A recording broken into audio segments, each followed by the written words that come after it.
Hola, buenas tardes, bienvenidos a todos. Estoy recontra emocionada porque David fue mi compañero de escuela primaria y secundaria de toda la vida, somos salteños los dos. Qué lindo. Y además tenemos a nuestro Moré Babi, identificate. Fue nuestro Moré de Cayuble de Salta. ¿Quién sembró la semilla de quienes somos hoy? Quizás es el por qué estamos nosotros hoy aquí. Qué lindo. La vida nos invitó, a mí en Huizo, a David escribiendo un libro sobre antisemitismo. Así que bueno, les damos la bienvenida. Nosotros somos un grupo de mujeres, somos solo Huizo. Somos un grupo de mujeres con convicción, compromiso y visión. Saludamos a todo el comité ejecutivo y a su presidenta, Eugenia. Para mí es una alegría enorme recibirlos en este encuentro tan especial. Un honor, como dije en lo personal, presentar el libro de mi amigo David, un comunicador brillante, una voz valiente, que se anima a abordar un tema que nos interpela profundamente, el antisemitismo. Su libro nos invita no solo a mirar el pasado, sino a entender el presente y a asumir nuestra responsabilidad como comunidad e individuos. David es licenciado en Ciencias de la Comunicación, periodista y escritor. Tiene una amplia trayectoria en radio y televisión, donde siempre se ha destacado por su capacidad de comunicar con claridad, sensibilidad y compromiso. Recientemente fue galardonado con un premio Martín Fierro.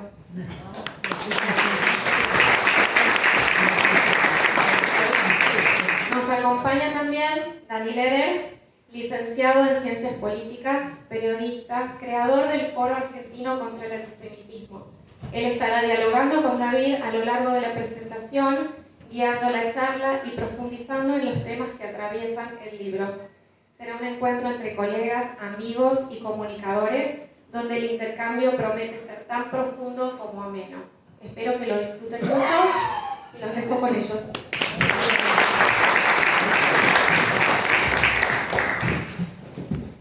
Buenas tardes a todos. Buenas tardes. Gracias Fabi. La idea es hacer una charla bastante informal, así que vamos a ir hablando. Si él me corta, y si yo veo que no comunica tan bien como dicen que comunica, haré lo propio. Pero bueno, antes de que él nos empiece a contar un poco sobre por qué llega a este libro y un poco sobre el libro en sí mismo, me parece oportuno hacer un breve resumen, o tal vez no tan breve, de con qué nos estamos enfrentando hoy. ¿Qué es este antisemitismo que hoy estamos viviendo? Porque si hay algo que no es que no fue espontáneo. Esta ola feroz de antisemitismo que estamos viviendo arrancó el 7 de octubre. Paradójicamente, después de que los judíos sufrimos la peor masacre contra nuestro pueblo desde la creación del Estado de Israel. Entonces, claramente no fue espontáneo, sino que fue el resultado de años y años, de décadas en realidad, de un trabajo de ingeniería social montado por quienes nos odian. Este trabajo de ingeniería social incluyó, principalmente financiado por Qatar, por Irán, incluyó la compra de medios, agencias de noticias, comunicadores, artistas y sobre todo líderes políticos. Líderes políticos, en su mayoría líderes populistas, que si hoy dicen que es Navidad, el pueblo sale a decir, hoy es Navidad. Así que imagínate si salen a decir Israel usurpa, es genocida. Entonces es importante entender que este trabajo de ingeniería social lo que logró es dividir al mundo en dos. De un lado los oprimidos, que siempre son oprimidos, así hayan cometido la peor masacre, y del otro lado los victimarios, los opresores. Y así es como vemos que de repente dentro de un mismo paraguas protector tenemos a los defensores de la causa palestina y a los líderes de los movimientos LGTB, los movimientos feministas y un montón de cosas que sabemos que no son compatibles entre ellos. Pero ¿qué es lo que esto logró? Logró silenciar a mucha gente, porque instaló una moda. Ser antisemita se volvió una moda. Y levantar la voz contra el antisemitismo, y hago una aclaración, por si hiciera falta. Hoy el antisemitismo se disfraza de antisionismo. Es decir, así como antes se demonizaba al judío, hoy se demoniza al único Estado judío. Bien, y cuando algo es demonizado y es la peor basura, es muy fácil pegarle. Y así es como los antisemitas aprovechan y quienes no son antisemitas no van contra esa moda. ¿Y a qué llegó eso? Fue tan exitoso el trabajo que lograron que muchos comunicadores judíos tengan vergüenza de levantar la voz. Todos conocemos gente de nuestra comunidad que tiene pantalla, que tiene micrófono, que tiene seguidores y que no ha levantado la voz para no ir contra esa corriente, para no perder un punto de rating o para no perder una venta de entrada. Y entonces, por el contrario, es muy importante destacar cuando hay comunicadores que dejan todo eso de lado y levantan la voz. Porque en este momento en que el Estado de Israel estuvo en juego, ¿sí? su propia subsistencia y el pueblo judío también, no era un momento para cobardes, no era un momento para tibios, era un momento para levantar la voz. Dicho eso, no fueron pocos los que lo hicieron, David es uno de ellos. Entonces ahora sí, para empezar formalmente, yo quería preguntarte primero, ¿qué fue lo que te llevó a meterte en esta causa, más allá del libro en particular? Porque recién te aplaudíamos por el Martín Fierro, y yo te aplaudo más por el discurso que diste cuando recibiste el Martín Fierro, que por el Martín Fierro en sí mismo. Así que en definitiva te doy la palabra para que nos cuentes un poco a todos qué fue lo que te llevó a esto, a levantar la voz, a embarrarte, y sobre todo me intriga por qué el nombre tan fuerte del libro. Bueno, antes de responder, gracias enormes por estar acá. Me llena de orgullo estar en una institución como Bitso, y no lo digo por una cuestión protocolar. Mi abuela, Madeleine, era de Bitso, mi mamá después fue de Bitso, y la verdad que me siento muy identificado con la institución. Y aparte porque me invitó mi amiga, mi compañerita del jardín hasta el último año del secundario, y mucho de lo que yo soy en términos de mi judeidad se la debo al Morey Babi, que me preparó para el Bar Mitzvah. Y esa es la gente que te marca para toda la vida. Pero contestando la pregunta que me hace Dani, que para mí también es un honor enorme, de los tipos que se puso la camiseta de la causa y también salió a embarrarse. Mi abuela Madeleine, que tuvo la suerte, la virtud, la iluminación de poder escaparse muy poquito antes que estalle la Segunda Guerra Mundial, ella decía: los judíos. Yo no entendía, era muy chico, hasta que comencé a captar el miedo, no la falta de orgullo. Ella era una orgullosísima judía, pero tenía miedo. Se había criado con el ADN de no podemos decirlo fuerte porque nos persiguen. Era una víctima más de lo que significó la persecución de la maquinaria más importante de destrucción de un ser humano como fue el nazismo. Y a mí se me vino el 7 de octubre la voz de mi abuela. Y decía despacito: los judíos. Y yo me juré nunca más repetir ese volumen. Dije, yo tengo que salir a decir: nosotros los judíos, bien en grande, no vamos a bajar nunca más la voz. Porque saben que no es más 1940. Ya no es más. Y aunque quieran hacernos creer, y aunque yo entiendo los miedos de quienes por ahí tienen un hijo al que le aconsejan: hijo, ponete el Maguen David adentro, saquemos las mezuzot de las puertas, yo no lo voy a hacer. Porque sencillamente no es más 1940, 38, 43, no hay más una persecución nazi, aunque pretendan ahora querer callarnos, querer amedrentarnos, querer hacernos creer que somos como lo que fueron los nazis, nada más lejano a eso. Yo no lo voy a permitir. Yo levanto la voz por eso. El antisemitismo, que se basa en grandes mentiras. ¿Ustedes saben por qué un antisemita acusa de ladrón a un judío, aunque el judío no haya robado? Porque goza, disfruta cuando el judío se vacía los bolsillos para demostrar que no robó. Eso nos enseña que nosotros no tenemos que explicarle nada a nadie, y mucho menos explicar por qué existimos. Por eso, tampoco estoy dispuesto a explicarle a un antisemita, a un judeófobo, cada una de las mentiras que sostienen sobre nosotros. Y acá viene un poco lo que Dani me decía, o decía perfectamente, que como la construcción de la judeofobia o del antisemitismo está basada en las mentiras, nosotros nos desvivimos por explicar la verdad. No lo tenemos que hacer, menos en quienes directamente tienen argumentos judeófobos. Yo sí le puedo explicar a la comunidad que le interesa saber cuál es la otra cara de la verdad, porque quiero darles una mala noticia. Nosotros sabemos la realidad, pero del otro lado creen exactamente que ellos también tienen razón. Y eso es una lucha tremenda que hay que dar. Voy a lo del título y ahí comenzamos a charlar y de vuelta. Dani, dale. Igual notate las cosas, porque hablamos mucho. Quiero decirles que ninguno de los que estamos acá es un judío de mierda. Es muy fuerte el título. Y cuando se lo plantea la editorial que se puso una camiseta ajena porque nadie de la editorial es de la colectividad, me dijeron, che, pero es muy fuerte. Yo los miré y les dije, imagínate cuando te lo gritan. Y ahí quedó. Nos gritan judíos de mierda. Ustedes son judíos de bien. Yo soy un judío de bien, lo digo con mucho orgullo, Dani. Pero este libro no insulta.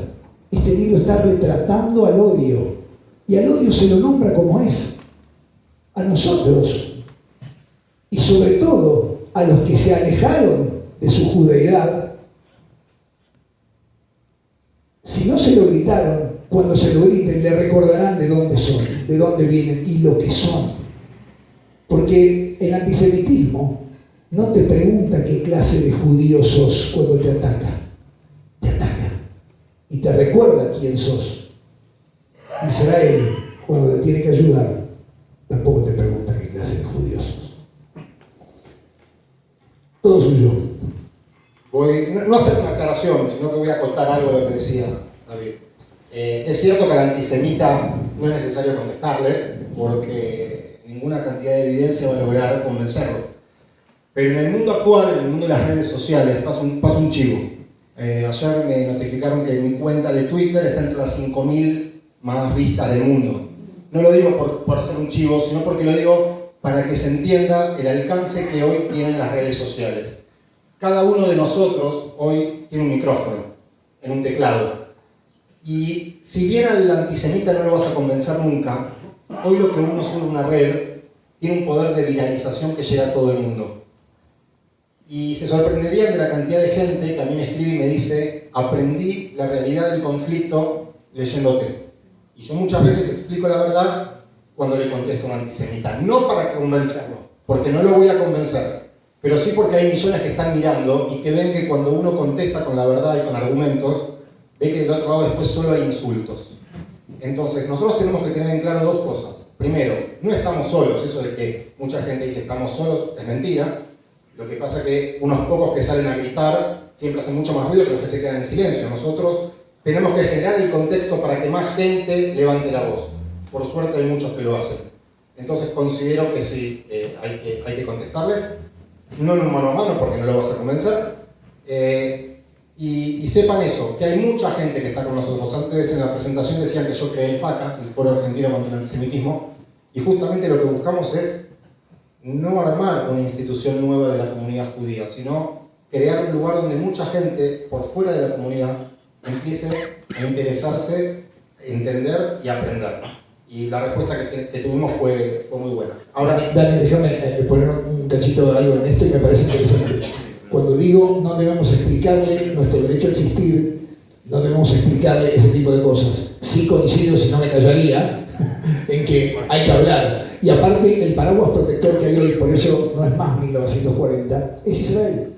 Si nosotros tenemos hoy una institución muy fuerte, que es el Estado de Israel, con todo lo que eso significa, no solamente el Estado en sí mismo, sino toda la organización alrededor que hay a nivel mundial, en donde nosotros no estamos solos.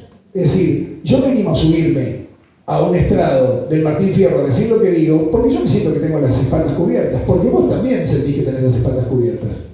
Absolutamente. Por eso dije que no era una corrección, sino una No, acusación. desde ya. Ahora, en el libro vos mencionaste recién que tocas el auto-odio. ¿Nos contás un poquito en qué contexto, a qué te referís con el auto-odio? Después yo ahondo un poco qué es el auto-odio. Bueno, no les voy a spoilear el libro, no lo voy a adelantar, me encantaría que lo puedan leer. De hecho, después, si tienen ganas, lo pueden adquirir, yo lo firmo. Lo que nunca firmo son cheques. Pero después, encantadísimo, los puedo dedicar. Sin contarles. Decirle que estás en... No pasa nada, si querés aprender, nos aprendemos juntos. No. Bueno, son 6 historias de judíos, de muchos judíos que eligieron, igual no son tantos, pero lamentablemente hacen ruido, o uno quisiera que no lo hagan tanto. 6 judíos que eligen ser funcionales al odio. Se alejan de Israel, se alejan de su propio judaísmo, pero hay en cada uno una historia y una situación que de alguna manera los hace recordar quiénes son. Porque siempre vas a tener alguien que te recuerde quiénes son. Por eso yo les decía, porque el antisemita o no solamente el que te grita, sino el que acciona, insisto, no quiero contarle las historias, pero el que acciona te lleva indefectiblemente a una situación que tal vez, quizás no por vos, quizás no por tu ceguera ideológica, porque generalmente, y eso sí hay una especie de columna vertebral común en cada uno de estos personajes, todos están atravesados por ceguera ideológica. Es decir, fíjense cómo el ser humano puede ser tan imbécil que una posición política los puede hacer renegar de sus orígenes. Y ustedes ven clarísimos ejemplos en la política argentina e internacional. No quiero entrar porque hay, pero creo que tenemos muchos ejemplos a mano y podemos dar nombres y apellidos. No tengo problema porque son meramente ilustrativos, pero personas que han levantado la mano para votar leyes sobre identidad, como Miriam Bregman. Ella votó una ley sobre la identidad y es alguien que reniega de la propia. ¿Cuánta ceguera, cuánta miopía intelectual e ideológica puedes tener que eso es más importante que aceptar de dónde sos? Tenemos un Itai Hackman que dice: yo nací en el extranjero. O sea, alguien, perdón, ¿no? Jamás sería legislador y sería una pésima campaña, porque nadie creíble puede ser quien reniega de dónde viene, ¿no? O sea, no me genera ninguna confianza, pero bueno, es gente que, insisto, yo no digo que el posicionamiento político, hay judíos de izquierda, hay judíos de centro, hay judíos de derecha. El problema es que cuando es más importante tu posición política que tu origen, y eso te lleva a negarte como ser humano, porque hay algo que es inevitable: uno no puede escapar de quién es. ¿Quiénes conocen Israel? Gente que ha ido a Israel verdaderamente, seguramente son varios los que fueron, ¿sí? ¿Qué les pasó cuando fueron a Israel al Kotel? ¿Qué les pasó? Lloraron, ¿no? Emoción. Así es. Con Claudia yo me acuerdo, bueno, éramos un mar de lágrimas cuando nos tocó visitar el Kotel a los 16 años. Una vez me preguntaron qué era identidad judía, que yo cómo definiría la identidad judía. Yo le pregunté: ¿qué te pasó cuando estuviste en el Kotel? Y me dijo esta persona: lloré. Eso es identidad judía. El hecho de sentir cómo alguien desde lo intelectual puede borrar lo que siente hay esa clase de judíos y esos judíos son retratados en los gritan judíos de mierda. Hay muchos judíos, mucho más de los que creen. Un 25% votó por el candidato de Nueva York, antisemita. Así que hay mucho más de los que creen. Pero la pregunta venía dirigida a propósito para ver cuál es el problema del judío que profesa el autoodio. Porque cada cual con su creencia. El tema es que el judío que profesa el autoodio no es más que un antisemita. Es un antisemita porque nos odia. Cuando yo hablaba al principio del trabajo de ingeniería social, sin entrar en política, claramente quien es parte de toda esta cooptación que hizo Qatar y demás son las izquierdas del mundo. Hoy, en este momento, el antisemitismo más feroz que estamos viendo en el mundo viene de la izquierda. Por eso vos nombrabas a Bregman, a Kai Hackman, aunque no fue por la izquierda directamente ahora, pero viene de ahí. Y el daño que nos hacen los judíos que profesan el autoodio es tremendo. Así como nosotros siempre buscamos algún aliado palestino, gazatí, yo trato de no decir palestino, digo gazatí, porque Palestina como Estado no existe y si uno empieza a poner palestino, te lo usan en contra. Así como nosotros buscamos algún gazatí que se levante contra Hamas o que hable bien de Israel, el judío, con apellido judío, bien marcado, que habla mal del pueblo judío de Israel, es usado por nuestros enemigos. Yo siempre doy el mismo ejemplo. Cuando fue el 30 aniversario del atentado a la AMIA, yo no suelo felicitar a los presidentes de AMIA cuando dan un discurso, pero ese año Amos había dado un gran discurso, sobre todo porque mencionaba todos estos movimientos hipócritas como el feminismo y otros que de derechos humanos que no dijeron nada sobre las mujeres judías y demás. Ese mismo día, a la noche, salió todo el aparato a pegarle a Amos. ¿Y quiénes salían a pegarle? Tuni Coleman, Alejandro Berkovich, Iván Zeta, que después le digo el apellido y por qué se llama Zeta, y no me acuerdo cuál más, eran 4 o 5, todos periodistas judíos. De ahí el problema del autoodio, en realidad del judío que levanta la voz y profesa el autoodio. ¿Escucharon hablar del movimiento Judíes por Palestina? Judíes por Palestina a mí me tiene con la cara de buscado, de verdad. Hay publicaciones donde me ponen a mí, a Dani Nemirovsky y a Feynman, como que les mandamos a la gente a insultarlos, cuando en realidad lo que hacemos es mostrar la verdad, y la gente los insulta. ¿Se acuerdan que Judíos por Palestina fue a un bar, no sé si lo van a recordar, en Palermo, porque los dueños eran judíos, a manifestarse? Ahora, todos estos mismos, porque alguno me puede decir, bueno, pero vos tenés algo, porque no. Fíjense, si todos estos judíos que profesan el autoodio abiertamente, que no solo insultan a Israel, sino que celebran cuando un judío es asesinado, y que incluso este Iván Zeta no pone su apellido porque le encontramos un posteo muy viejo que decía, reniego de mi apellido judío, es Zielinski el apellido, por si quieren saberlo, como el técnico de Belgrano que mandó a River a la B, pero no importa. Comentario al margen para alguien, no importa. Pero lo que quiero decir es que usan adrede su judaísmo para pegarnos. No es inocuo el autoodio, no es que solamente dicen, bueno, yo no voy a la comunidad judía, ¿no? ¿Conocen el llamamiento judío argentino? No. ¿De Jorge Elbaum? Bueno, es lo mismo, cada vez que la Cancillería Argentina o Israel sacan un comunicado, ellos salen a decir exactamente lo opuesto, no importa de qué se trata. Son los judíos anti-Israel. Entonces, no es inocuo el tema del autoodio. Por eso yo te preguntaba específicamente sobre por qué abordabas ese tema, porque es un tema que nos hace mucho daño. No, y aparte porque, a ver, uno puede criticar gobiernos. Lo que pasa es que ningún pueblo es responsable de las decisiones de sus gobernantes y no puede ser perseguido por ello. Si no, imagínense ir persiguiendo venezolanos por el mundo porque Maduro toma decisiones dictatoriales.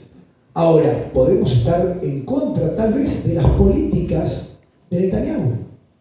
Eso no habilita a ir persiguiendo a judíos por el mundo. Y segundo, yo no lo puedo criticar utilizando argumentos antisemitas. Yo puedo utilizar argumentación en base a lo político. Yo, particularmente en este momento, no lo voy a hacer, primero porque no es el métier que nos convoca, y segundo porque hay que ser muy atrevido para hablar de un país que está a 17.000 kilómetros donde uno no vive y donde te caen bombas todos los días. me parece un atrevimiento absoluto de cualquiera que acá en su sillón hable de política israelí, ¿no? Independientemente de que pueden tomar una posición. Ahora, el problema es que además de cuáles son los argumentos antisemitas que toma quien critica a Israel y por ende a los judíos, porque antisemitismo es antisionismo bajo todas las circunstancias, el problema es que se basan en mentiras. Y a propósito de la maquinaria de propaganda, hoy compartimos justo con la asunción del nuevo alcalde la próxima asunción del nuevo alcalde de Nueva York. Yo les cuento algo para que lo tengan presente, porque esto es dato periodístico puro. No es mentira, esto es real y recontra chequeado. Israel es atacado el día 7 de octubre de 2023 con el saldo de un genocidio de 1.200 personas más los 251 secuestrados. 1.200 personas genocidadas, y no tiene que ver con la cantidad, sino tiene que ver con la intención de querer ir a matar judíos por parte de Hamas. Dato que no es menor, porque en general los que nos tildan de genocidas soslayan la palabra intención, que es vital, y está, ¿no?, dicho por Lerer, Cablín y un par de personas. Esto lo dicen las convenciones internacionales. Entonces, les decía, 1.200 es el saldo del lado israelí. Israel, salvo un ataque aéreo para amedrentar la situación, no hace otra operación hasta el día 27 de octubre de ese año. El día 13, incluido Mamdani, comienzan intelectuales, medios de comunicación y artistas, también líderes de opinión de las universidades, a hablar de la palabra genocidio el día 13. No había más que 300 personas en el saldo del lado palestino y ya hablaban de genocidio, una palabra implantada. Y ocupación. Bueno, genocidio de ocupación. Ni un soldado israelí había puesto un pie en Gaza. Claro. Entonces, como el antisemitismo se basa en las mentiras, porque fue así históricamente, porque fuimos los culpables de envenenar los ríos, porque fuimos los culpables de las caídas de las bolsas del mundo, porque fuimos los culpables, los que siempre fuimos señalados. Entonces, en la modernidad, somos los culpables de un genocidio que no es tal, y de una hambruna que después termina comprobándose por los propios arrepentidos de la Organización Mundial de la Salud que era una directiva comenzar a hablar de hambruna en Gaza. Ahora, ¿es todo felicidad? No, muchachos, nosotros no somos negacionistas. No somos los que son los otros con nosotros. ¿Hay una guerra? Sí. ¿Murió gente inocente? Probablemente también. Desde ya que sí. Ahora, no me hablen de genocidio, no hablemos de hambruna, pongamos los rótulos que corresponden, porque si no lo que hacemos es antisemitismo periodísticamente. Exactamente, voy a ver si me acuerdo de todo lo que fui pensando en decir en base a esto último. Es cierto que estar contra el gobierno de Israel no es antisemitismo, no lo es. Estar contra ningún gobierno es odio de nada. El tema es cuando esas mentiras que vos mencionabas recién se usan para pegarle a Netanyahu en este momento, y en realidad lo que se hace es pegarle a Israel, porque acusar a Netanyahu de genocida no es pegarle a un gobierno, sino que es decir que lo que Israel está cometiendo en Gaza es un genocidio. Claramente todas las expresiones que vimos, la mayoría del 7 de octubre para acá, van en esa línea. No es que le pegan a Netanyahu por... Pero dicen Estado genocida, es decir, nos incluyen a todos. En general hablan de Estado, pero también cuando te contestan dicen al genocida de Netanyahu. Entonces, ahí sí le pegan a un gobierno o a un primer ministro, pero con la acusación de un genocidio que no está existiendo, una ocupación que no existe. Pero vos recién hablabas de la desinformación, ¿no?, y de cómo se intenta instalar el término genocidio. Claramente en esta campaña que se buscó crear un término que sea fácil de repetir. Y voy a empezar a pegarle a algunos, no sé si conocidos tuyos, pero... Ya nombraste algunos conocidos. Habrán visto hace poco en la mañana de TN, si me siguen habrán visto porque yo les pego abiertamente, no tengo ningún prurito. Yo opero en los medios. Él sabe que yo mando material a todos los medios para que difundan nuestra narrativa, nuestra verdad. Pero cuando hay que pegar, les pego. Y hace unas semanas, en la mañana de TN, se jactaban dos periodistas, después si ya les digo los nombres, de que tenían imágenes en vivo como nunca antes desde Gaza. ¿Y qué mostraban en esas imágenes en vivo? Mostraban cómo miles y miles y miles de gazatíes eran evacuados. Y mientras hablaban de, mirá cómo se tienen que ir, cómo se llevan los colchones en un carro, cómo... Incluso decían, tienen 10 minutos desde que Israel avisa que va a atacar para sacar los colchones de la casa. Y en la mitad que narraban y que mostraban durante 8 minutos cómo se iban del lugar, empezaron, porque hay un genocidio, porque es un genocidio, porque según la ONU, ¿y qué es el genocidio? La intención. ¿Cuál es el genocidio? Si Israel avisa, evacúa, genera corredores seguros. 8 minutos de aire en un noticiero, que vos sabés lo importante que es, hablando de un genocidio mientras mostraban exactamente todo lo contrario. Y no queda ahí, sino que después tuvo otros 20 minutos para discutir conmigo por privado, diciendo que si la ONU dice que es genocidio, para él es genocidio. Mario Masachesi, es el amigo. Y su compañera llegó a decir, en un momento, porque Israel quiere terminar con todos los palestinos. Correcto. Pero tenemos amigos ahí adentro y tenemos amigos ahí adentro, periodistas deportivos, que muy enojados me llaman y me dicen, Paula Bernini salió del aire y estaba muy compungida porque dice, a mí me tiraron con este noticiero y yo no sé nada de nada. ¿Vos decís que yo mañana pida disculpas? Sí, mañana pedí disculpas. ¿Ustedes escucharon las disculpas? Bueno, entonces ya está, ya instaló un genocidio mientras mostraba exactamente que ocurría todo lo contrario. Pero así funciona la desinformación. Ejemplos tenemos un montón, pero fíjense cómo, usando esto de que se le puede pegar a un gobierno y no a un Estado, el director de internacionales del diario Clarín, Tata Cantelmi, que es no sé si confeso, pero es un profundo antisemita, utilizó una marcha en Kikar Hatufim, en la Plaza de los Secuestrados en su momento, que era contra Netanyahu. En un momento que estaban divididos sobre si seguían con la guerra o no seguían con la guerra. Y el Tata Cantelmi, que no suele subir nada a las redes, dijo, a ver, acusen a Netanyahu de ser antisemita porque dice lo mismo que yo. Claro, él acusa a Israel de cometer un genocidio. Los que estaban manifestando contra Netanyahu no. Ninguno dijo que era un genocidio. Ninguno. Claro. Pero fíjense como cada ocasión que pueden para cambiar la realidad es usada en nuestra contra. Entonces, yo repito lo mismo. Cuando ven esas cosas no hay que quedarse callado. Vos en un momento dijiste que no hay que tener miedo. Yo creo que el miedo existe.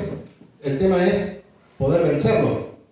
Yo tengo mis tatuajes en hebreo por todos lados, con una vida así de grande. ¿Cuál es el problema? No hay que tenerlo. Lo digo porque muchos me escriben a mí con miedo, o porque tienen miedo que sus hijos... ¿Y saben qué? Cuando yo doy charlas o seminarios para los chicos, son los primeros que quieren salir a levantar la voz. Así que no tengan miedo, o si lo tienen, vénzanlo. Pero de eso se trata este momento que estamos viviendo. No es un momento de valientes, pero tampoco es un momento para cobardes. Me gusta lo que retratás, y tenemos otro problema más. No estamos metidos, inscritos, y está todo esto sucediendo en un momento cualquiera. Hay otro problema más, además de la posverdad, esta era la posverdad donde la verdad parece ser lo que queremos creer. Tenemos además, en este diagnóstico de situación que hay, estamos viviendo un momento de profundísimo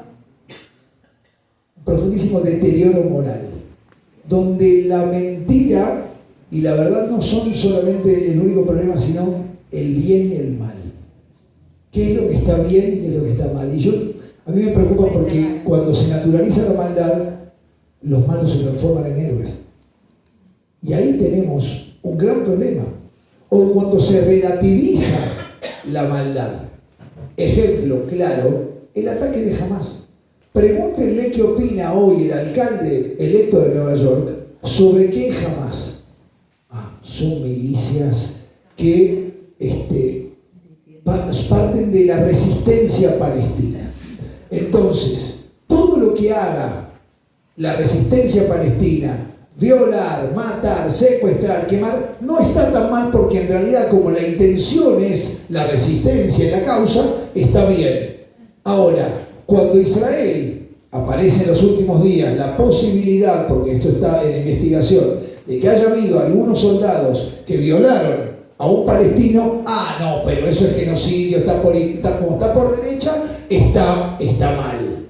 Entonces, con la doble vara que se maneja... La destituyeron Claro, a la fiscal. No como allá que cometen cosas y nadie las penalizó. No, a ver, yo siempre voy a, como hombre de los medios, yo creo que hay que investigar, no hay que apresurarse. Vivimos en una era en donde un título ya genera un posicionamiento y no hay nada más, te diría, ignorante que tomar posición por un titular. ¿Te acordás cuando Israel sí empezó a entrar en Gaza?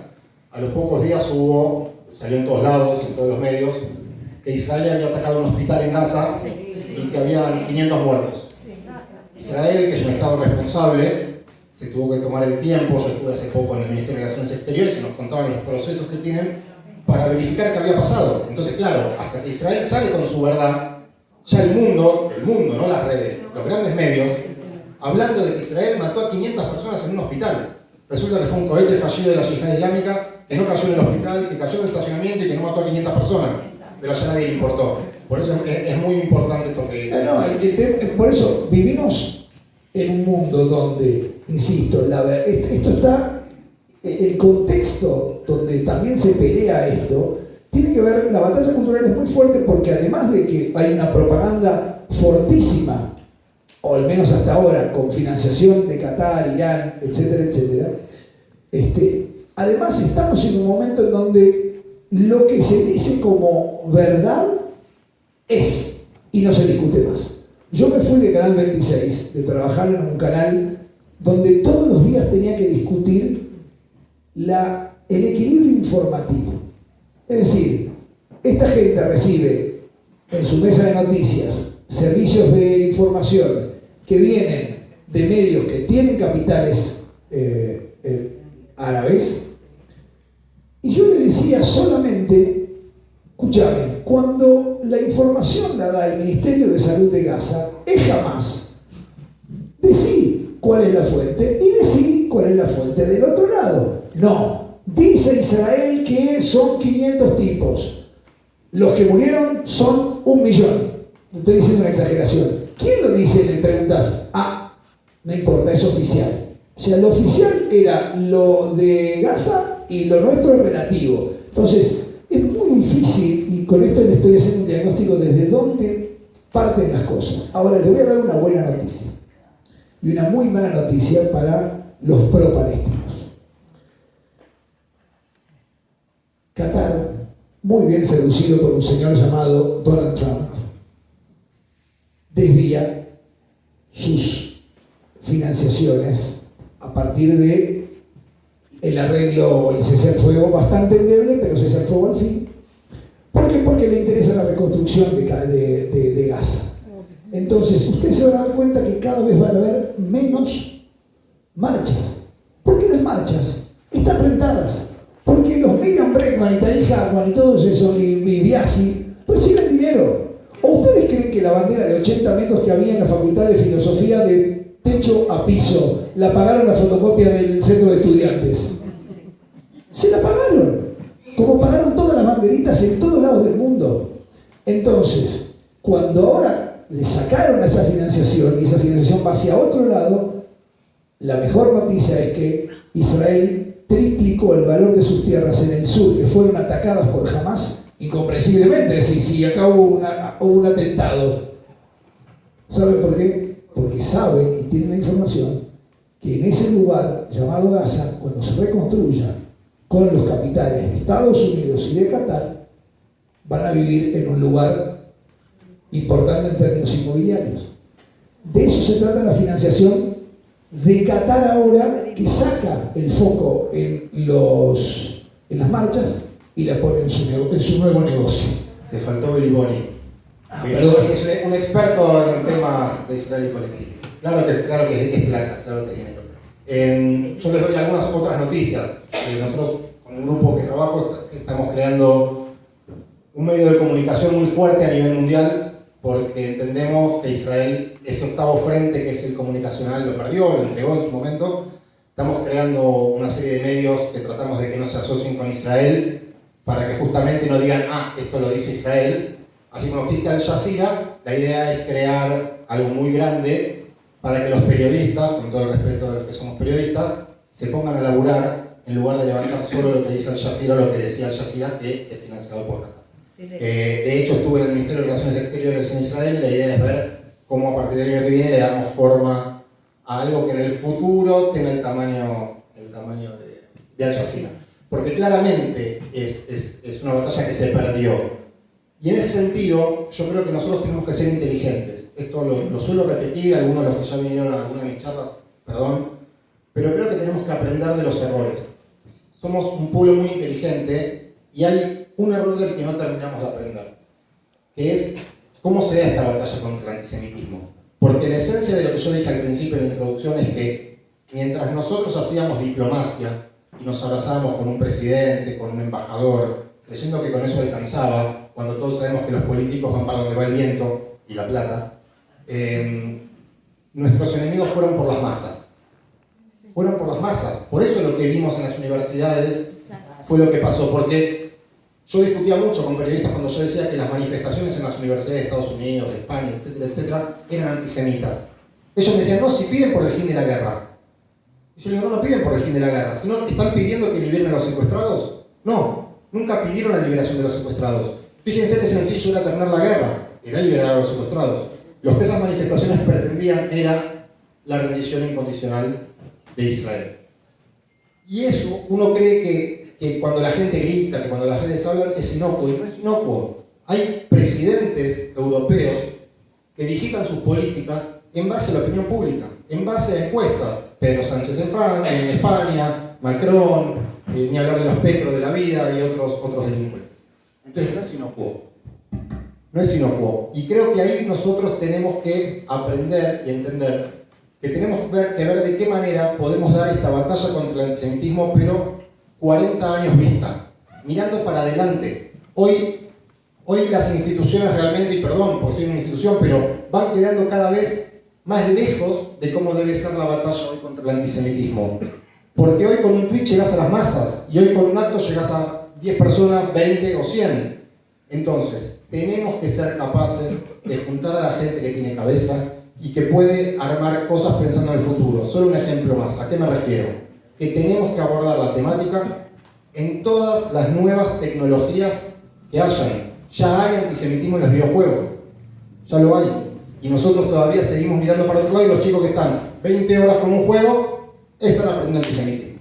Bueno, es más interesante lo que decís, Dani, a punto tal que les voy a contar una anécdota de cómo se debe trabajar.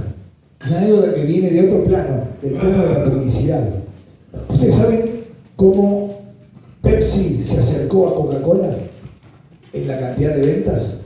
Hace muchísimos años, Pepsi le plantea a una serie de agencias de publicidad que ellos quieren acercarse en ventas a Coca-Cola, pero que no sabían cómo hacer. Entonces cada uno le plantea una estrategia y una, que era la más cara de todas, le dice, vos tenés que invertir 10 veces más de lo que todas las otras te plantean. En una licitación claramente eso te dejaría fuera. Esa agencia de publicidad fue la que ganó. ¿Saben por qué? Porque le dijo, vos tenés que apostar a the taste of the next generation, el sabor de la nueva generación. Tenés que apostar tu publicidad a chicos de 3 años, 4 años, 5 años, que cuando se conviertan en líderes de opinión o decisores de consumo, en ese momento vos vas a poder acercarte o tal vez ganarle a Coca-Cola. ¿Y de acá cuánto? Una generación, 40 años. ¿Eso qué significa? Que debemos ser capaces de lo que hacen, por ejemplo, que no hacen los políticos. Sembrar una semilla para que la sombra le dé a la próxima generación. Ustedes por ahí no saben, pero yo los últimos 18 años investigué la corrupción Y en Argentina, Ilanata una vez me dijo a mí una frase que después repitió en la tele, que es que nosotros tenemos que ser capaces de hacer cosas por las que sabemos que probablemente nosotros mismos no vamos a ver los resultados, pero son para las próximas generaciones. Bueno, eso es lo que debe hacer Israel. Porque cuando decimos, bueno, hay que combatir el antisemitismo, y yo no estoy en desacuerdo con la lucha artesanal de cada uno de ustedes, desde ya que es importante. Ahora, si nosotros verdaderamente queremos construir, primero lazos con la comunidad, ¿no? Esa es una tarea por un lado, pero también conciencia y también información, debemos construir un sistema que nos permita justamente llegar a los que hoy a lo mejor tienen 5, 10 años, por eso lo de los videojuegos, para que cuando esos chicos tengan 25, 30, 50, sean los próximos dirigentes, esa gente ya vaya con la semilla de la tolerancia, la semilla de la información, de saber que hay un distinto. Este libro, señores, se podría haber llamado perfectamente Negros de Mierda, Putos de Mierda, porque lamentablemente la raíz de todo esto es la misma.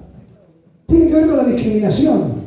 Y si nosotros no trabajamos sobre la tolerancia, sobre que el distinto existe y juega, realmente estamos condenados a un mundo mucho peor. Una aclaración, cada granito de arena en esta lucha suma, y la diplomacia también suma. Lo que digo es que la porción en la torta es cada vez menor, entonces no podemos dejar de entender hacia dónde tiene que ir gran parte del esfuerzo que hoy no va. Claramente que el resto tiene que seguir. Lo digo porque por ahí se entiende que no va la diplomacia. No, sí, desde ya. Es como un conjunto de varias aristas. Pero tenemos que aprender a amoldarnos a los nuevos tiempos. Hoy los chicos, ¿ustedes piensan que nuestros hijos o nuestros nietos estudian para un parcial? Ven un video de 30 segundos y los primeros 7 lo miran. Si no les gustó, lo pasan. Está calculado. Hoy se llega más con un video de 30 segundos, con que los 7 segundos atrapen y le enseñemos sobre antisemitismo, más que escribiendo, no un libro así que es muy didáctico, un libro así explicando por qué tal caso es antisemitismo, por qué tal otro, porque eso no lo lee nadie. Esa es la realidad. Cuando yo hablo de los videojuegos, igual soy un poco, yo en el FACA dije, tenemos que hacer un videojuego. Y la respuesta fue genial, hagamos un videojuego educativo sobre el Holocausto. Y llevémoslo al Ministerio de Educación y que todos los chicos tengan que pasar por ese juego para pasar de grado. No, te van a odiar. Vos tenés que hacer un FIFA 2028 donde Messi tenga kipá, tenga el talib y que todos quieran ser el 10 judío. Digamos, a eso me refiero para hacer ese clic. No siempre como venimos haciéndolo, porque hasta ahora la batalla la perdimos. Entonces, creo que tenemos que ver de qué manera comenzamos a abordar. Y si bien la guerra en Medio Oriente desató una nueva ola de antisemitismo que estaba bastante dormida, porque el antisemitismo existió, era la basura debajo de la alfombra, Israel no es culpable porque el antisemitismo existe per se. Sí creo que el compromiso que tiene Israel a partir de la guerra y de este nuevo tsunami que yo digo en el libro de antisemitismo, sí debe de alguna manera devolverle herramientas a la diáspora para poder pelear contra el antisemitismo. Ese es el compromiso para mí, esto es una visión personal. Creo que Israel, una vez que se acomode y que realmente la paz llegue, es un deseo más que una realidad, porque lo que está pasando hoy por hoy todavía sigue siendo agarrado con escarbadientes, pero una vez que Israel esté más asentado en este transcurrir de los acontecimientos, Israel tiene que sentarse a diseñar políticas de comunicación para Israel y para la diáspora. De a poco lo están haciendo. Yo estoy en contacto con el ministro de la diáspora, el combate del antisemitismo, Mijail Shikli, y están empezando a financiar en algunos casos y en otros casos a buscar voces en Latinoamérica para empezar a hablar, pero seguimos básicamente repitiendo los formatos. Yo, más allá de que creo que Israel obviamente tiene que dar ese octavo frente, si me preguntás a mí, yo ya lo plasmé en un plan escrito, Israel debería crear una unidad que se dedique a luchar contra el antisemitismo y la desinformación como una unidad más, como si fuera una unidad más del ejército, porque es un frente muy poderoso. Sé que lo están haciendo, sé que están empezando después de mucho tiempo a planteárselo, ¿A dónde va a terminar? No lo sé. Ya veremos. Bueno, no los queremos agobiar mucho con todas estas cosas, pero me encantaría por ir a hacer un ida y vuelta si hay alguien que tiene algo para comentar, para preguntarnos. No tenemos todas las respuestas, Hablo por vos. pero bueno, Mentira.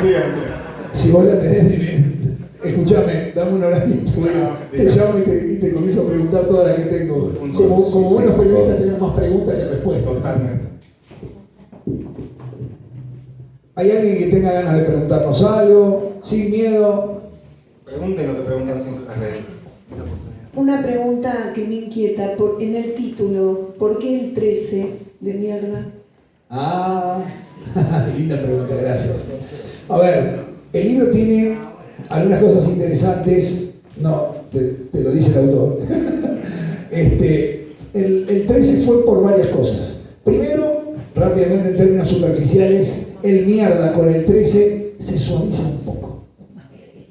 Se suaviza un poco ante la mirada. Segundo, permite escabullirse a los censores o censuradores de las redes sociales. Si no, hubiésemos tenido el agravante de no permitir difundirlo. Pero cuando naveguen por las hojas del libro, se van a dar cuenta que hay mucho de Kabbalah en el libro. El libro no está, les spoileo un poquito más, el libro no está ordenado cronológicamente, sino cabalísticamente.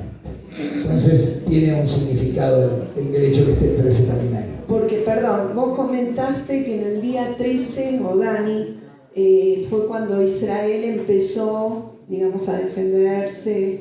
Bueno, el 13 de octubre es un día en donde yo, también lo digo en el libro, hay como una especie de botón, es la sensación que tuve yo, que de un botón en donde se activó toda la coreografía propagandística, digamos, en contra de Israel. También, pero bueno, el 13 para nosotros es un número muy fuerte, el número del Bar Mitzvah, digamos, tiene una connotación, una significancia muy, muy fuerte para nosotros. Y el libro tiene esos guiños. El libro puede ser leído por cualquiera, es más, yo deseo que sea más leído por gente que no sea judía que por los judíos, en eso estamos, pero tiene ese guiño para aquellos que de alguna manera hemos, a lo mejor, sobrevolado, aunque sea la Kabbalah muy superficialmente. La primera parte de la respuesta aplica para cuando me preguntan por qué escribo en Instagram con arroba, con asterisco, es para evitar la censura. No, te quería preguntar, aparte, digamos, cuando hay ataques antisemitas, hay instituciones donde uno puede hacer denuncias. Y algunos de los casos que vos planteaste en el libro, ¿hubo una denuncia, digamos, judicial en contra de esas personas? A ver, hay mecanismos y hay como anticuerpos que todavía, gracias a Dios, funcionan al menos en la Argentina. Yo creo que gran parte de que no hay un estallido en contra de los judíos en la Argentina tiene que ver, por un lado, porque creo que hay un poco de memoria. A nosotros nos pegaron 2 bombazos, por más que inmediatamente dijeron, se lo pegaron a la comunidad judía. Hay algunos que separan esto de ser argentino y ser judío, no lo entienden algunos, pero hay anticuerpos en el plano, digamos, jurídico. Yo creo que hay que denunciar. No sé si hacia dónde iba tu pregunta concretamente. Claro, sí. Digamos, si alguna de las personas esas que vos planteás en el libro fueron judicializados y hubo una denuncia judicial contra esas personas. Te cuento. En el libro las historias son ficción, pero inspiradas en situaciones que vas a ver todo el tiempo. O sea, vas a ver, está Miriam Bregman, pero no está nombrada. Está Berkovich, pero no está nombrado, porque quien te habla es valiente, pero no estúpido. No quiero que me hagan juicio. Pero más allá de que son ficción, digamos, en esos casos no, claro que hay mecanismos. Lo que pasa es que, como siempre en Argentina, la justicia hay que empujarla un poco con la opinión pública. Habrán visto que las últimas semanas de septiembre y las primeras de octubre, todos los domingos, me encargué de viralizar y sacar en los medios hechos de antisemitismo. El primero fue los chicos en el micro cantando Bariloche. en Bariloche. me encargué de viralizarlo, me encargué de levantarlo en los medios. Nobleza Obliga, Feynman fue el primero que me dijo, mañana los mato. A mí me escribía la gente de Baxter y la gente de la escuela y yo no les contestaba, porque sabía que al otro día salía toda la prensa. La DAIA denunció y la justicia actuó.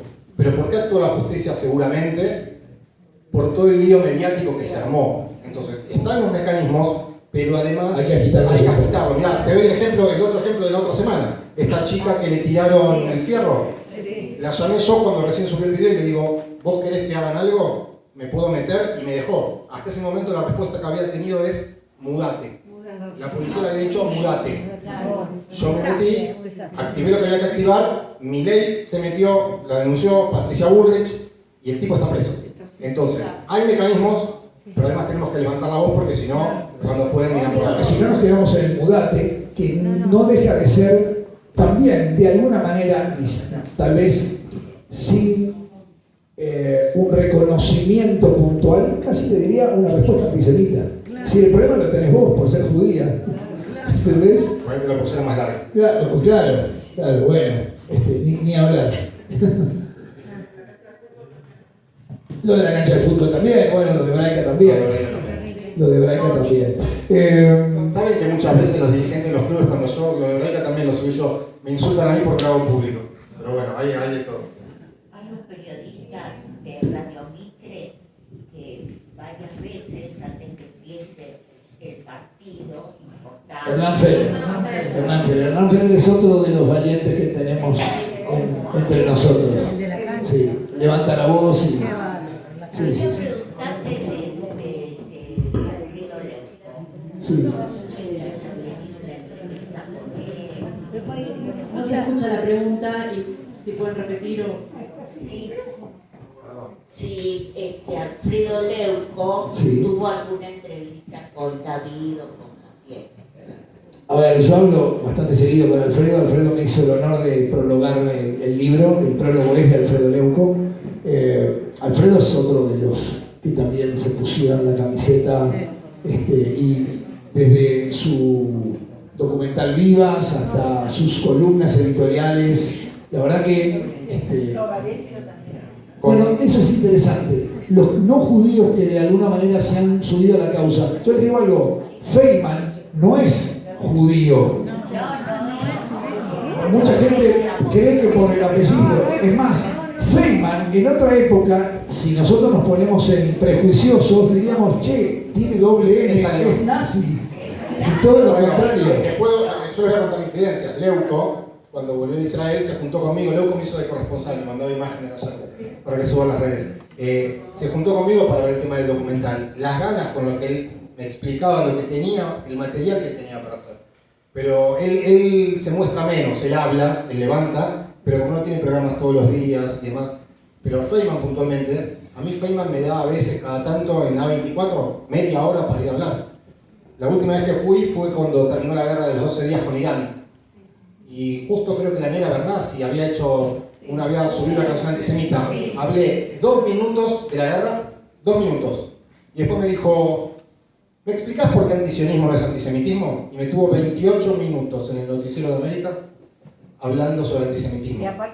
De verdad les digo, de verdad les digo, es un genio, hay un montón. Nosotros en las redes con grupos que tenemos del exterior solemos hacer muchos materiales. Cuando ven que hay famosos que hacen un video, es porque se prestan con ganas. Una Carolina Moroso, Cristina Pérez, Carolina Moroso. No quiero dejar de nombrar a nadie. Osvaldo Bazán. Osvaldo Entonces, hay muchos, por eso digo, no estamos solos. Solo hay que generar el contexto para que más gente levante la voz con nosotros. Ahora se está haciendo un homenaje. Se está haciendo un homenaje a Diego Leuco y a Novarecio. Como símbolo de judaísmo, de apoyo a la judeidad. ¿Qué piensan ustedes? No conozco. Sí, el 24. A ver, todo agradecimiento siempre es una caricia para seguir impulsándonos. Lo que pasa es que eso tiene que ver con el agradecimiento. Ahora, y esto es una respuesta en realidad al típico comentario antisemita. ¿Quién te paga? La persona que te dice quién te paga es exactamente aquel que haría solamente por dinero lo que hacemos nosotros por convicción. ¿No? Una pregunta más. Perdón, pero quiero decir algo. Son incontables la cantidad de insultos que recibimos, por lo menos yo en las redes sociales. Incontables, yo muchas veces los muestro porque para mí yo aprendí que los insultos son un premio, porque que alguien me insulte significa que le molesta lo que hago. Pero entre tanto insulto, respondiéndote a si está bien o está mal, que lo premien o que lo reconozcan, nunca viene mal el reconocimiento. Yo tengo la suerte de que ese reconocimiento lo recibo a diario en las redes sociales, porque así como recibo muchos insultos, recibo también mucho agradecimiento. Es la compensación. Sí, es siempre lindo, es una caricia que te ayuda a seguir. Vamos con otra pregunta ya. Es muy nuevo esto, pero a mí me tiene muy preocupada. Entonces los aprovecho a ustedes para compartir lo que para mí es preocupación y bastante angustia. Trump será loco, pero los rehenes están, y Milei será loco, pero prefiero a Milei y no a Putin, por ejemplo. Pero esto del alcalde de Nueva York, hoy me puse a googlear un poquito cuáles son las funciones. Pensé que a lo mejor no era importante las funciones. Es tremendo las funciones, así como Julián es islámico, empezar a enseñar en las escuelas todo. A mí me preocupa eso, bueno, quería escuchar un poco la opinión de ustedes, porque están hablando, para mí Nueva York un poco era así como Israel, o sea, bueno, amigos, poderosos. A mí me asustó. Bueno. Voy a compartir ese susto con ustedes. Lo que te pasa a vos es la incertidumbre que tiene todo judío hoy en relación a la comunidad más grande de judíos fuera de Israel. No es un dato menor. Yo creo que habrá que esperar a ver cómo actúan estas personas. Hay que ver qué de lo que dijeron es lo que van a hacer, lo que lo dejan hacer, que no es un tema menor, y hacia dónde quieren ir. Porque, a diferencia de Europa, Estados Unidos tiene, me parece en ese sentido, y no porque uno sea más admirador de Estados Unidos, tiene políticas de Estado en donde cualquier loco no puede hacer lo que quiere porque hay un sistema que te acomoda. Eso es lo que a mí me tranquiliza a priori, nada más. Ahora, tenemos que saber que el tipo que ganó las elecciones en Nueva York no es musulmán, porque hay musulmanes en Israel que se ponen el traje de las FDI y van a pelear por Israel. Es islamista, es decir, él es un radical que esgrime libelos de sangre, eslogans anti-Israel, judeófobos, por más que él se haya encargado en una entrevista que la hace antes, quiero saber hoy qué opina, que ya ganó, antes sabiendo que él tiene un gran electorado judío, él dijo, vamos a luchar contra el antisemitismo. Entonces se tendría que haber bajado de las elecciones. Hijo, me preocupa mucho el antisemitismo. Entonces, digo, hay que esperar, porque yo creo que si no estaremos haciendo lo mismo que hacen con nosotros cuando leen los títulos. Toman una postura rápida.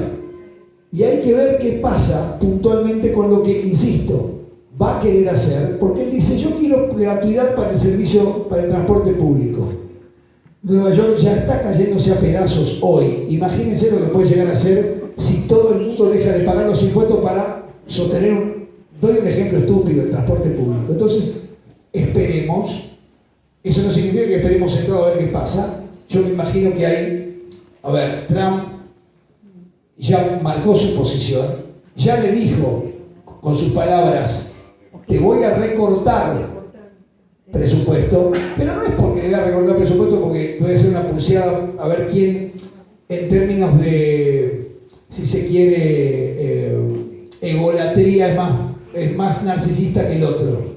No, quiero ver qué vas a hacer, qué vas a proponer, porque si no yo no te voy a dar la plata para que lo hagas. Esos son los anticuerpos de las políticas de Estado que tienen países como Estados Unidos. Coincido, no tengo nada que agregar en cuanto a Estados Unidos, pero sí quiero aprovechar porque muchas veces me preguntan por Milei. Pero no quiero hablar de política, entonces no lo personifiquemos en Milei, sino que me preguntan si está bueno tener un presidente que sea tan pro-Israel y tan pro los judíos. Yo siempre hago al revés. Yo le pregunto al público y la gente me dice que no está bueno. Y después explico y cuando vuelvo a preguntar, la mayoría cambia de opinión. Y creo que lo que acaba de pasar en Nueva York da la pauta de que siempre, siempre, absolutamente siempre, es mejor tener líderes pro-Israel y pueblo judío, porque el miedo al antisemitismo no tiene razón de ser, o sea, en realidad sí tiene, siempre van a estar los antisemitas, sea un gobernante pro-judío o no pro-judío. Hoy nuestros hijos pueden ir tranquilamente a las escuelas. Años atrás, las barras bravas de las canchas de los equipos de fútbol iban con la bandera palestina y iban a hacer manifestaciones a la embajada y a otros lados. Entonces, siempre a favor de dirigentes y políticos que estén a favor nuestro. ¿Vas a preguntar? Muy bien. No, estaba ratificando lo que decía Dani. De verdad que tener un presidente, más allá de las disidencias que uno pueda tener con él o con Trump, tener un presidente que nos apoye de esa manera es fundamental. Así que tenemos que estar contentos. Sí, no, yo coincido. Aparte, bueno, tengo el gusto de conocer al presidente y sé que es genuino su apoyo, independientemente que, claro está, y sabemos que gran parte de por qué él está en la Casa Rosada tiene que ver con un fuerte apoyo de la comunidad judía y de los judíos que pudieron ponerlo, que lo pudieron hacer.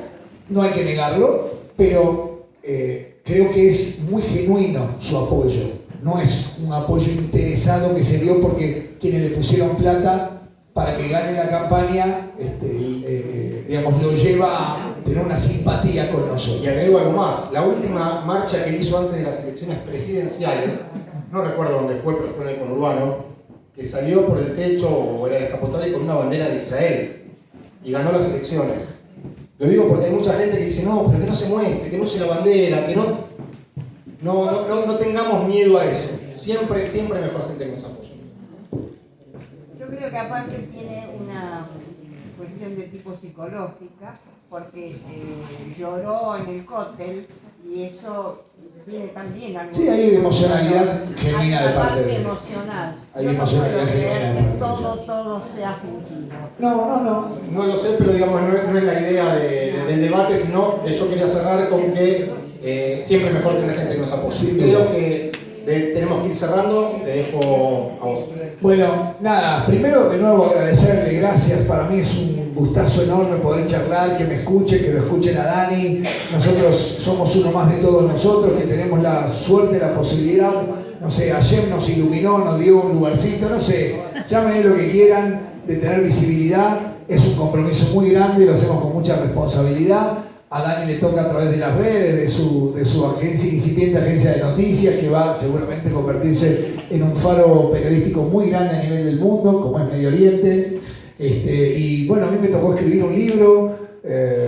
Nada, sepan que no estamos solos, que todos nos cuidamos entre todos, que cada uno es padre del otro, que esto del hedor vador de generación en generación tiene que seguir, que no vamos a permitir que nos corten bajo ninguna circunstancia esto de seguir transmitiendo, como lo hizo el More Babi conmigo. Te repito, para mí es un honor enorme que estés. La Mora Sara conmigo, que no sé si se acuerda. La Mora Sara también está ahí. Bueno, vamos Mora Sara. Para todos aquellos que forjaron nuestro judaísmo y que hacen que nosotros se lo transmitamos a nuestros hijos, y para que nunca más haya una Madeleine que tenga que decir judíos.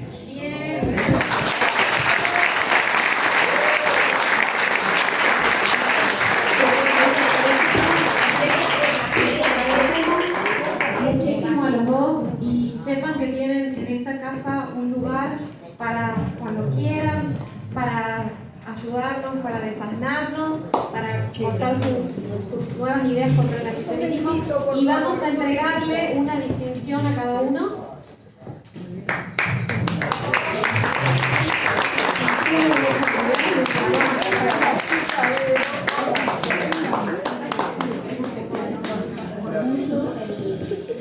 No se vayan, hagamos una cosa, aquí hace una foto. Hacemos una foto y ahora vamos a firmar los libros que quieran, si ya los tienen, si tienen ya los libros, bárbaro, y si quieren comprarlos también y lo firmamos, ¿no? Nos vamos a firmar. Sí, y vamos a pasar a tomar algo y a escuchar a un pianista que nos va a hablar con sus canciones. Un segundo, no se vayan, hacemos una foto. Tomen asiento un segundo. En primer lugar, Como veterana de la institución, quiero felicitar a Claudia Camisar, presidenta de este grupo, a todo el grupo de Blanco que ven ustedes acá, y hay algunas que no pudieron venir, por haberse constituido en un nuevo grupo de Bitso en la ciudad de Buenos Aires.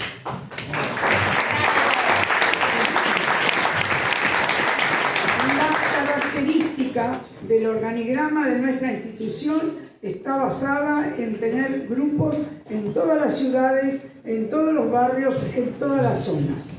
Por las circunstancias diversas del país, las 12 regionales que tuvimos en alguna época se fueron disolviendo. Con el tiempo vamos a recuperarlas. Ya tenemos 2 en la capital federal y tenemos en cartera una por la zona de Barracas que todavía no puede anunciarse porque falta que se constituya. A todos les agradecemos muchísimo y sepan que esta casa tiene la puerta abierta, que somos mujeres valientes, que nos hemos animado a actuar en todas las épocas de la República.